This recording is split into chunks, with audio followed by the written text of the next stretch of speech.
buonasera a tutti, ciao bambini.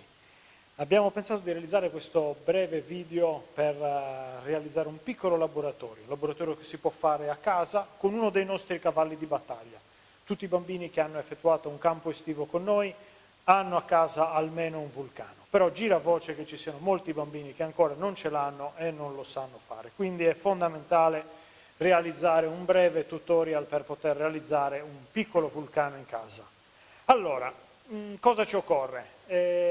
Bicarbonato, aceto, acqua, un po' di colore rosso, un piatto riciclato o un vassoio, qualcosa che abbia comunque dei bordi, un foglio di giornale da fregare ai vostri genitori e un po' di colori. Se siete proprio e volete essere spettacolari e ultra professionali potete utilizzare anche il gesso e l'acqua. Quindi, come funziona? Nostro piatto riciclato, prendiamo una boccetta, noi utilizziamo queste ma voi potete usare anche una bottiglietta del succo di frutta, qualcosa con un bordo ristretto in modo che il vostro vulcano possa esplodere al meglio. Fissiamo la boccetta al piatto, 1, 2, eccolo qua.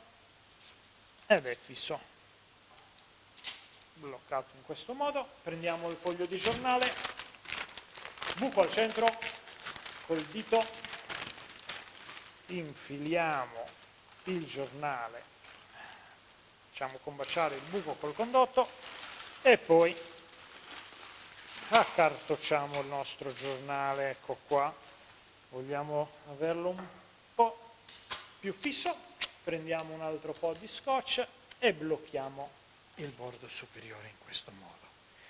Allora, questo è quello che avrete di fronte a voi, quindi abbiamo anche qualcuno già pronto e a questo punto, se lo volete rendere veramente spettacolare, potete prendere il gesso, acqua, frustate molto rapidamente e preparate una leggera poltiglia da andare a riversare sopra il vulcano. Non è necessario. Vedo i vostri genitori particolarmente preoccupati in questo momento. Si può fare anche senza il gesso e senza sporcare tutta la cucina.